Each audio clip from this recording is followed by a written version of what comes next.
श्री शिवाय नमस्तु भयम। दोस्तों, जैसा कि आप सभी लोग जानते हैं कि 15 मार्च 2026 यानी रविवार को पड़ रही है चैत्र महीने की पापमोचनी एकादशी व्रत।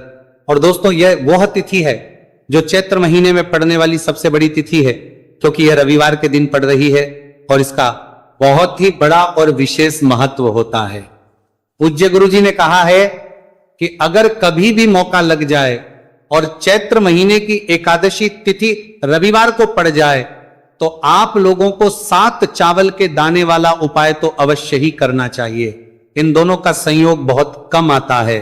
और इसी के साथ में गुरुजी ने अपनी शिव पुराण कथा में बताया है कि इस दिन आपको 7 चावल के दाने वाला उपाय तो आपको अवश्य ही करना चाहिए, क्योंकि ऐसा दिन पूरे साल में सिर्फ एक ही बार आता है। और दोस्तों, आप सभी लोग जानते हो कि रविवार एकादशी तिथि का अगर सबसे बड़ा कोई उपाय है तो 7 चावल के दाने वाला उपाय है।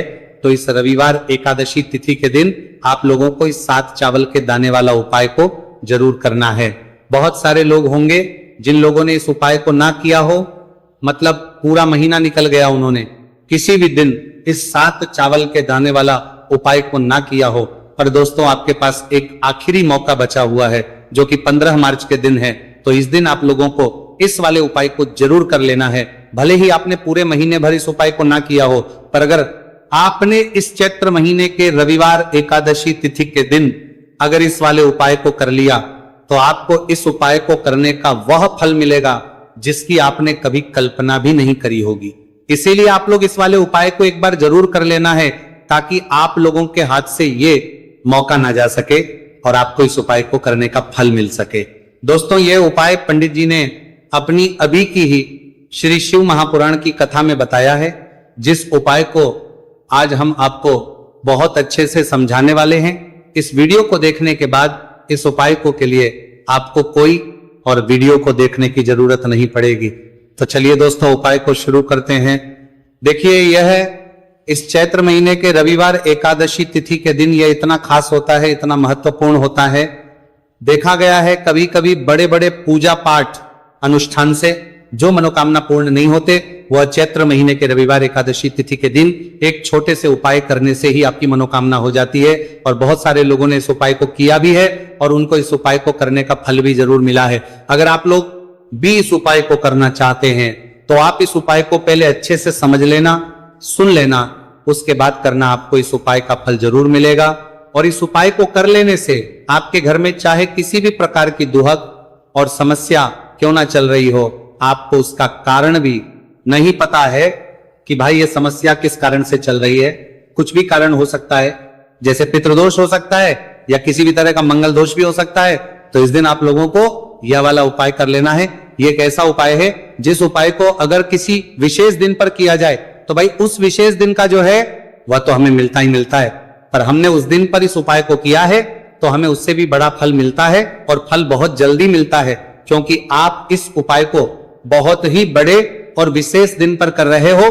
तो अब उपाय के बारे में बात करते हैं, लेकिन उससे पहले आप लोगों को यह जानना आवश्यक है कि आखिर ये उपाय किस समय करना है, किसको करना है और कैसे करना है। तो चलिए हम आगे आपको वीडियो में एक एक करके बता देते हैं। लेकिन उससे पहले अगर आप लोग हमारे चैनल पर पहली बार आए हैं या फिर मेरी आवाज आज पहली बार सुन रहे हैं, जरूर कर लेना और इस वीडियो को लाइक करके कमेंट बॉक्स में श्री शिवाय नमस्तु भयम ओम नमः शिवाय जरूर टाइप कर दें। तो दोस्तों, इस 7 चावल के दाने वाला उपाय को हमें इस रविवार एकादशी तिथि के दिन कैसे करना है, किसको करना है, किस समय करना है और कहां पर करना है, ये सारे सवालों के जवाब आपको इस वीडियो में मिल जाएंगे। और जो ये वीडियो देखेगा भाई, उसको 7 चावल के दाने वाला उपाय जरूर करना चाहिए, क्योंकि इस दिन एक चावल के दाने का भी बहुत ही बड़ा और विशेष महत्व होता है।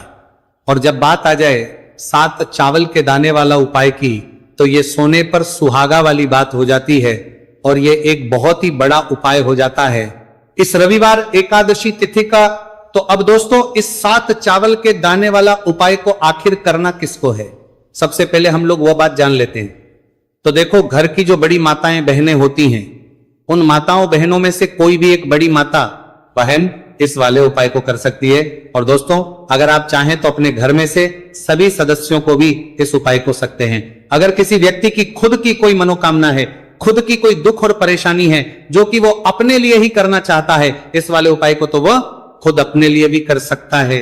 बाकी अगर कोई घर में से ऐसा है जो कि अपने पूरे घर परिवार की सुख और शांति के लिए ये वाला उपाय करना चाहता है तो भाई वह भी कर सकता है, उसमें भी कोई दिक्कत वाली बात नहीं है। कहने का मतलब यह है कि इस उपाय को हर एक सदस्य भी कर सकता है और पूरे घर परिवार के लिए घर की बड़ी माताओं बहनों में से कोई एक माता बहन भी कर सकती है। माताएं बहनें अगर घर में उपस्थित ना हो या वह ये वाला उपाय ना कर पा रही हो तो फिर घर का कोई बड़ा सदस्य भी इस 7 चावल के दाने वाला उपाय को कर सकता है, चाहे फिर वह पुरुष ही क्यों ना हो, उसमें कोई भी दिक्कत वाली बात नहीं है। अब दोस्तों जो अगला प्रश्न निकल कर आता है वो ये आता है इस उपाय को लेकर कि आखिर इस उपाय को हमें किस समय करना है, सुबह के समय करना है कि शाम के समय करना है। तो देखो इस वाले उपाय को आप लोग सुबह के समय भी कर सकते हो और शाम के समय प्रदोष काल में भी कर सकते हो।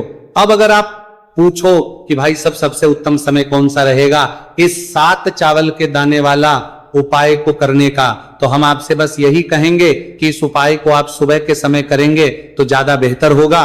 बाकी अगर प्रदोष काल शाम के समय भी करेंगे तो भी अच्छा होगा, उसमें कोई भी दिक्कत बात नहीं है। तो अब दोस्तों जो अगली सबसे बड़ी और महत्वपूर्ण बात आती है वो ये आती है कि सुबह अगर हम उपाय को करेंगे तो हमें कितने बजे से लेकर कितने बजे तक के बीच में करना है, और शाम के समय प्रदोष काल में करेंगे तो हमें कितने बजे से लेकर कितने बजे के बीच में करना है। तो देखो सुबह जितनी जल्दी हो सके आप उपाय को करने की कोशिश करना। बाकी अगर किसी कारणवश लेट भी हो जाओ, थोड़ी देर भी हो जाए तो 10 या 11 बजे तक भी आप उपाय कर लेना, पर 12 बजे से ज्यादा देरी ना हो, ठीक है, इस बात का ध्यान रखना। उसके बाद में दोस्तों अगर शाम के समय प्रदोष काल की बात करें, प्रदोष काल का जो समय है होता है वो शाम के 6 बजे से शुरू हो जाता है। मतलब शाम के 6 बजे से लेकर 7 बजे के बीच का जो समय होता है यह समय प्रदोष काल का समय होता है।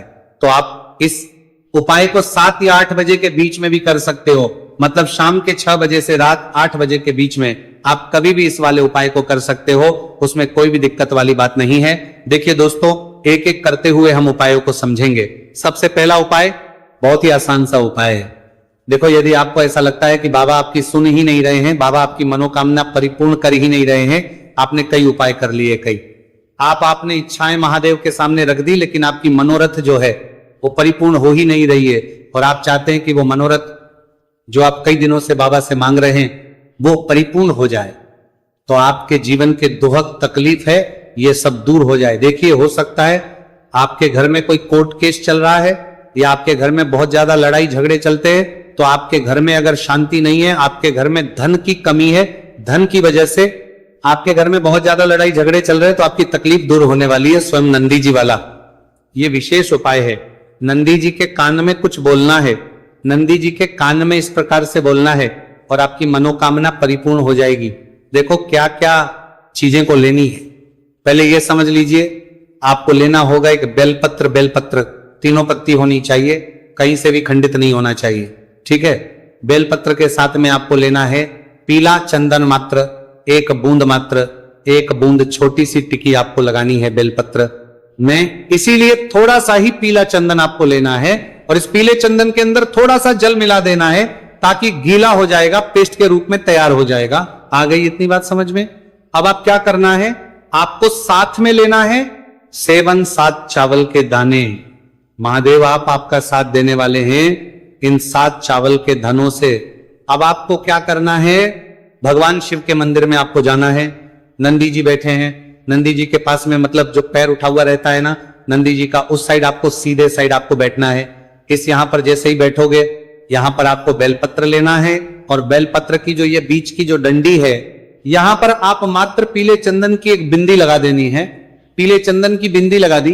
अब ये जो ऊपर वाली जो पत्ती है यहां पर एक एक करते हुए 7 चावल आपको रखना है, ठीक है। 7 चावल आपने ऊपर वाली पत्ती पर रख दी है, या देखो एक प्लेट ले जाना, तो प्लेट के ऊपर आप बेलपत्र रख देना, फिर टिकी लगा देना, फिर उसके बाद आप ये 7 चावल के दाने रख देना, ठीक है। अब आपको क्या करना है, जहां पर आप नंदी जी के वहां पर बैठे हो तो नंदी के कान में आपको आपकी जो भी इच्छा है, जो आप चाहते हैं कि महादेव परिपूर्ण करें, और नंदी जी के कहने पर महादेव आपकी मनोकामना निश्चित तौर पर परिपूर्ण करेंगे। तो आपको क्या करना है, नंदी जी को कान में आपको बोल देना है जो भी आपके दुख तकलीफ है, जो भी आपके कष्ट है, वो सब दूर हो जाए, ऐसी आपको कामना करना है। और नंदी जी के कानों में आपको बोल देना है, जो भी आप चीज बोलेंगे वो नंदी जी भगवान शिव से विनय करके बोलेंगे, और नंदी जी की बात भगवान शिव नहीं टालते हैं। और इसीलिए जो भी इच्छा है, आपकी जो भी कामना है, वो आपको विशेष बोलना है और उसके बाद आपको वहां से उठना है। ठीक है, नंदी जी को कान में मनोकामना बोल दी, फिर उठना, फिर उसके बाद भगवान शिव के वहां पर जाना। और ये जो बेलपत्र है, ये बेलपत्र चिकना वाला साइड जो है, और भगवान शिव के शिवलिंग के ऊपर इसे अर्पित कर देना है। अर्पित कैसे करोगे? जो बेलपत्र का जो चिकना वाला साइड है वह नीचे की साइड हो जाना चाहिए। अब से ही आप अर्पित करने जाओगे तो चावल के दाने तो गिर जाएंगे, यानी कि जैसे ही अर्पित करने जाओगे तो भगवान शिव के शिवलिंग के ऊपर चावल के दाने गिर जाएंगे, क्योंकि वह किसी से भी चिपके हुए नहीं है, तो कोई तकलीफ नहीं है। वह जैसे आप अर्पित करोगे, ना भले चावल के दाने भगवान शिव के शिवलिंग पर गिर जाए, वह कोई तकलीफ नहीं है। बस आपको ये जो बेलपत्र है, ये आपको उल्टा अर्पित कर देना है, यानी कि जो पीला है भगवान शिव के शिवलिंग पर स्पर्श होना चाहिए, और इस प्रकार से आपको अर्पित कर देना है। डंडी का जो हिस्सा है जलाधारी की तरफ हो जाना चाहिए। बस इतना सा प्यारा सा उपाय एक बार करके देखिए, निश्चित तौर पर महादेव आपकी जो भी मनोरथ है, जो बाबा से आप कई दिनों से मांग रहे हैं, वह निश्चित तौर पर परिपूर्ण हो जाएगी। आगे इतनी बात समझ में। देखिए, अब हम बात करते हैं दूसरे उपाय की। देखिए, यह उपाय जीवन ऊर्जा का है, रविवार का दिन है और एकादशी तिथि है। अगर आपके जीवन में बहुत ज्यादा अंधकार है, अगर आपके घर के जो बच्चे हैं बहुत ज्यादा सोचते हैं, या आपके घर में कोई भी ऐसा व्यक्ति है बहुत ज्यादा सोचता है, डिप्रेशन में रहता है, तनाव उसको है, तो तनाव को मुक्त करने के लिए यह उपाय है। अगर उसके भाग्य में, जीवन में तेज की प्राप्ति नहीं है, तेज यानी कि ऊर्जा नहीं है, उदासी रहती है जीवन में, आलस्य है, तो फिर उस व्यक्ति को यह उपाय करना चाहिए। कोई काम करता भी है तो उसमें सफल नहीं हो पा रहा है, तो विशेष ये व्यक्ति विशेष ये उपाय उसी व्यक्ति को करना है। देखो, इस उपाय के लिए आपको क्या क्या सामग्री लेना होगी। सबसे पहले तांबे का एक पात्र लेना, उसके अंदर घर से आपको जल भरना है। अब इसी जल के अंदर आपको लाल चंदन डालना है, एक छुटकी डालें, थोड़ा ज्यादा डालें, जितना आपको डालना है आप डालें। लाल चंदन जो होता है वो तेज की वृद्धि करता है। रविवार के दिन लाल चीजों का उपाय करना बेहद शुभ होता है, और हो सके तो लाल रंग के कपड़े पहन करके अगर आप यह उपाय करेंगे ना तो और भी शुभ होगा। ये लाल चंदन मिश्रित जल आपको क्या करना है, आपको जाना है किसी भी बेलपत्र के पेड़ के वहां पर, सुबह से लेकर के शाम तक आप यह उपाय कर सकते हैं। कल रविवार की एकादशी तिथि पर सुबह से लेकर के शाम तक आप बेलपत्र के पेड़ के वहां पर जाना, उत्तरमुखी होकर आपके जीवन के अंधकार दूर हो। जो भी आप स्मरण करेंगे, आप लेट उठते हैं, आपसे कोई कार्य बनता नहीं है, आपके जीवन में रोग बहुत ज्यादा है, तो भी आप ये उपाय करेंगे तो आपको उसका स्मरण करना है कि ये समस्या मेरी महादेव आपको दूर करना है। ऐसी कामना करते हुए आपको ये जो जल है श्री शिवाय नमस्तुभ्यम का स्मरण करते हुए ये पूरा जल आपको बेलपत्र के पेड़ की जड़ में आपको अर्पित कर देना है। बहुत ही आसान उपाय है और ये उपाय हर कोई कर सकता है, तो ये मुक्का आपको गंवाना बिल्कुल भी नहीं है। ये हो गया दूसरा उपाय। अब हम बात करते हैं अंतिम उपाय की, तीसरे उपाय की। देखो, ये उपाय बहुत ज्यादा खास है। शिवलिंग पर चढ़ा जल 3 जगह आपको लगाना है, आपके शरीर में, और आपकी बीमारी दूर हो जाएगी। देखो, अगर आपको कोई बीमारी हो गई है और बार बार आप डॉक्टर को दिखा रहे हैं, डॉक्टर ने बोला 5-10 दिन अगर आराम नहीं होगा तो आप एडमिट हो, या आपके शरीर में कोई रोग है जो कई दिनों से है और आप चाहते हैं कि वो रोग आपका दूर हो जाए, तो यह रोग आपका निश्चित तौर पर दूर होगा। बहुत ही आसान सा उपाय है, घर का कोई भी व्यक्ति यह उपाय करते हैं सकता है, यह रोगी व्यक्ति भी यह उपाय कर सकता है। मात्र तांबे के पात्र के अंदर 1 लोटा जल लेना है, और आपको आज के दिन यानी कि रविवार की एकादशी तिथि के दिन आपको जाना है भगवान शिव के मंदिर में। और अब आपको क्या करना, इस उपाय को समझना।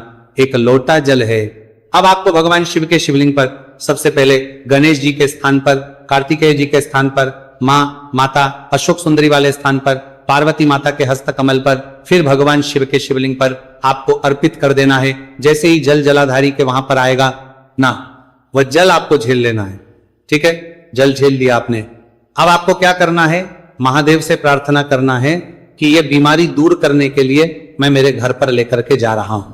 इस व्यक्ति को, यह व्यक्ति जो है ये बीमार है, इसकी जो परेशानी है ये आपको दूर करनी है। ऐसी कामना करते हुए आपको घर पर लेकर के आ जाना है। जो भी व्यक्ति बीमार है वह खुद स्वयं उस जल को छुए और उसे 3 जगह लगाना है। एक सबसे पहला नाभि पर लगाना है, शिवलिंग पर जड़ जल। फिर दूसरा जो है मस्तक सिर पर, जहां पर हम तिलक करते हैं ना बीचों बीच में, यहां पर आपको जल लगाना है। और तीसरा जो है सिर पर आपको जल लगाना है। देखो यहां पर एक चीज समझना, जब नाभि पर आप मणिपुर चक्र में आप जल लगाएंगे, थोड़ा सा जल वहां पर लगाना। फिर उसके बाद जब दूसरा अज्ञात चक्र में आप जब जल लगाओगे ना, तो 3 करने त्रिकोण में दूर होना शुरू हो जाएगी। ये उपाय आप रविवार के दिन कर रहे हो ना, ज्यादा जल लेकर के आना, ताकि आप सोमवार, मंगलवार, बुधवार, गुरुवार, शुक्रवार तक आप ये जल का कर सको। ठीक है, लगातार 5 दिन आपको लगाना है। आपके शरीर में निश्चित तौर पर आराम आपको मिलेगा। पूरे साल भर इस उपाय को ना किया हो, पर अगर आपने इस मार्गशीर्ष महीने में, तो आपको इस उपाय को करने का वो फल मिलेगा जिसकी आपने कभी कल्पना भी नहीं करी होगी। इसीलिए इस हल्दी दीपक वाले उपाय को एक बार जरूर कर लेना, ताकि आप लोगों के हाथ से यह मौका ना जा सके और आपको इस उपाय को करने का फल मिल सके। दोस्तों, ये उपाय पंडित जी ने अपनी अभी की ही शिव महापुराण की कथा में बताया है, जो इस उपाय को आज हम आपको बहुत अच्छे से समझाने वाले हैं। इस वीडियो को देखने के बाद इस उपाय को समझने के लिए आपको कोई और वीडियो को देखने की जरूरत नहीं पड़ेगी। तो दोस्तों, इस उपाय को आपको कैसे करना है, कब करना है, कहां पर करना है, और उपाय को करते समय आपको किन किन गलतियों को नहीं करना है और आपको किन किन बातों का ध्यान रखना है, ये सारी जानकारी हम आपको इस वीडियो में देंगे। तो चलिए भक्तों, उपायों को शुरू करते। अगर आप भी चाहते हैं कि महादेव जी का आशीर्वाद आप पर सदैव बना रहे, तो वीडियो को लाइक करें, चैनल को सब्सक्राइब करें और कमेंट बॉक्स में हर हर महादेव जरूर लिखें। तो दोस्तों, यह थे पूज्य गुरुजी द्वारा बताए गए कुछ बहुत ही खास उपाय। अगर आपको जानकारी अच्छी लगी हो तो वीडियो लाइक करिएगा। मिलते हैं फिर एक नए वीडियो के साथ। श्री शिवाय। पूरे साल भर इस उपाय को ना किया हो, पर अगर आपने इस मार्गशीर्ष महीने में, तो आपको इस उपाय को करने का वो फल मिलेगा जिसकी आपने कभी कल्पना भी नहीं करी होगी। इसीलिए इस हल्दी दीपक वाले उपाय को एक बार जरूर कर लेना, ताकि आप लोगों के हाथ से यह मौका ना जा सके और आपको इस उपाय को करने का फल मिल सके।